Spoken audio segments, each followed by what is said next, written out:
General server health. In this section, we're just going to look at understanding the monitoring tools that are available when administering a SUSE Linux Enterprise server. So let's talk about the monitoring tools that are out there and what they're used for. One of the key components of monitoring a SUSE Linux box, or really administering one, is creating a baseline. Now, what is a baseline? A baseline is a definition of what normal looks like for a server. If you don't have a baseline for a server, how can you compare its behavior now to what it was when it was installed, let's say 6 months ago? So creating a baseline is very key to understanding the health of a server, because each one will have its own profile. Now, what would we include in a baseline? Well, information about the boot, or what hardware is going to be included, or what hardware should be included. What utilities would we use? We might use various hardware scraping information to go and gather information about what hardware is there. We might also want to know things like what processes are running at any given time on a machine. What should be actually running on a particular machine? And of course, what is the impact of the load or the things that are running on a particular machine on that? And what does that mean as far as performance and those who are consuming services off that machine? So creating a baseline requires a lot more than just saying, okay, this is what top looked like, 15 minutes, every 15 minutes for the first 30 days that this ran. That might not be very helpful. So creating a baseline is a key task. It's widely overlooked, but very important in giving you this is what normal is supposed to look like. Now, what might we monitor going forward? We've got our baseline. Let's say we've created a baseline. This is what defines this server. Well, we're going to look at the boot process. If that's a thing that you do, and a lot of servers do get booted from time to time, even if we hope it's not as often as certain other operating systems. But we want it to be very obvious that the boot process is something to keep track of. What about the CPU? What is the CPU doing? Have you ever lost a CPU? Have you ever had one stop functioning on you? A core that misbehaves? These are all things that could happen. It also could not really be hardware related. It could be that someone has put too many processes and tied them to a certain core or a certain CPU.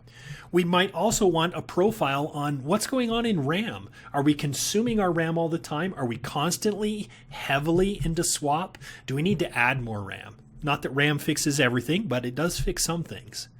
What about storage? Are we filling up our root volume? Are we keeping track of how full we are? What about the network? How does that machine connect to the internet, or connect to our network, or connect to X other machine, or whatever? So these are things that we have to keep track of as we interact with a SUSE Linux box and monitor its process. Now, during the boot process, to start with, what would we do? We would press escape during the boot to see what information. By default, it pops up a pretty little graphic and it shows you that the machine is booting. But sometimes you want to see what's underneath. Hitting escape gives you that. We can also, after the machine is booted, log in and type dmessage as is listed here. We can view entries with the journalctl -b. And we can view the varlog boot.log file as well to see what's going on. These are all possible things that we can do to see what's going on with a boot process, and then, of course, compare it with a baseline. What about the CPU? Well, if we look at the proc CPU info file, it will give us information about it. What about the way that the host is configured? How is the kernel compiled? What information do we have about the kernel? Something like uname -a might be a starting point for figuring out when something doesn't match up or something is not performing right. This is just basic information, but these are things that you can monitor to compare to a baseline to give you information as to what's going on or what's different about a machine from, let's say, the other 3 machines that are running the exact same services and aren't having a problem, but this one is. And maybe it's the CPU. Maybe it's a different version. What about utilization of the CPU? People laugh about the use of uptime. One of the greatest things that comes out of uptime, it's a very quick way for you to see the load averages. Remember that load averages are a way of describing how busy was the CPU and any given cores, how busy were they over a minute, a 5-minute period, or a 15-minute period. And keeping track of how busy it's been and looking at that can be quite useful.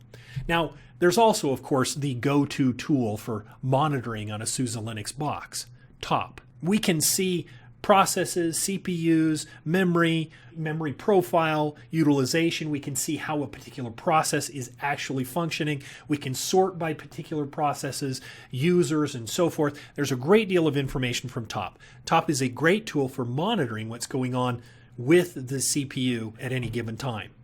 It is also good at working with memory-specific items. So what do we need to watch? Well, the two primary things we look at on a Linux box, usually the amount of RAM that's being used, and of course the amount of RAM that a machine has, and its relationship to swap utilization. So moving stuff in and out of swap, if you do it too often, can be a real detriment to the performance on your machine. So what commands would we use?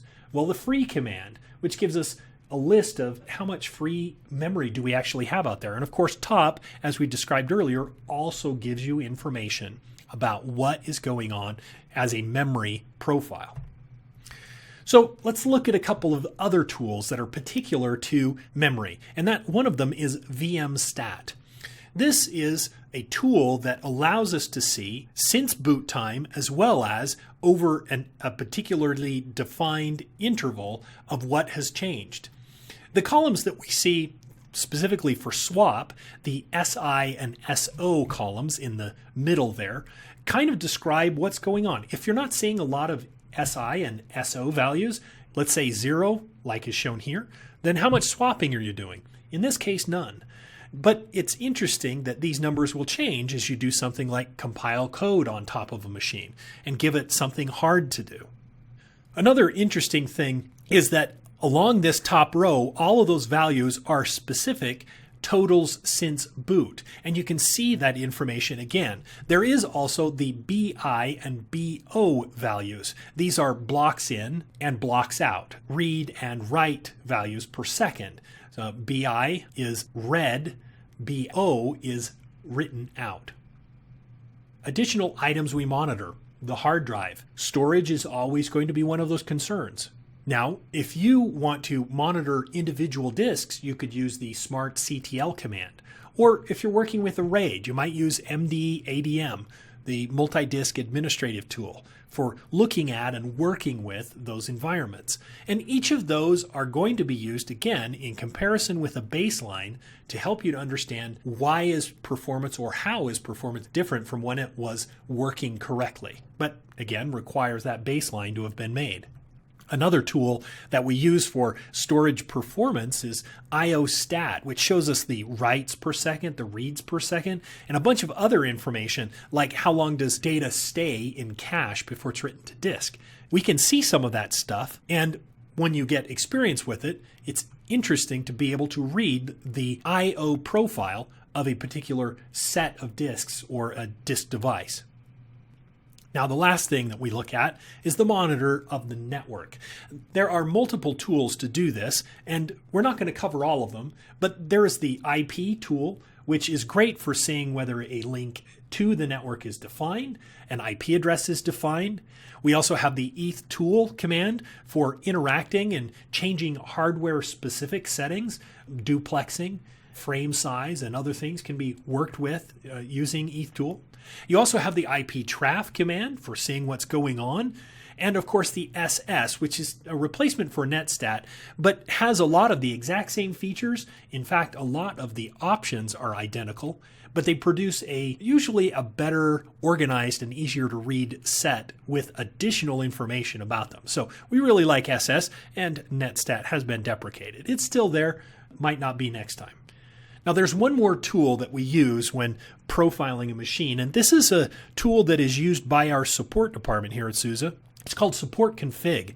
And the purpose of support config is to make it so that instead of us having to get secondhand onesie twosie pieces of files from people where they send us a portion of what is going on their system with a log file or a configuration file, you run the support config command and it will grab a lot of information and then zip it up, and then you can just send it to one of our techs, and our techs can open it up, and without touching your machine, they can usually diagnose what's going on. This is extremely useful. Also, because of the transparency of the tool tells you what command was executed with what arguments, and then the output. So you can also use it as a learning tool when trying to figure out how to do troubleshooting. Now, it is a bash script. It's owned by the support utils package, and it gathers system information. You should be aware of what information it is using. You can go and read our documentation on it, exactly what's going to be pulled and under what circumstances. Sometimes that is sensitive. Now, the goal is to gather needed information and save it into a single directory. Now, the files will end with a .txt. It makes it so that editors will work on whatever platform you're on. And then it tars and bzips the file to compress them, making them quite small. They're mostly text. And we can actually, if we want, change the default naming convention, which is NTS, the host name, the date, and the time. But you can go in and change that using the -B if that's what you need. Now, they are organized. Each file is arranged by topic, it has a header, it has the command that was executed, and the output. And then, of course, what do we actually put inside of these support config tarballs? Well, you've got RPM validation, you've got service status, we've got informational commands, we've got configuration files, we've got log files. It gathers as much information as possible so that we can troubleshoot that and work with it. This is transparent. You can take this information and it can become your tool as well. You can gather them up and then diagnose a machine without being remoted into that machine all the time. You can just pull it to your machine and open it up and take a look at it as needed. This is an example of support config being run. Just execute support config and it will go through and gather information and put it in that format as described.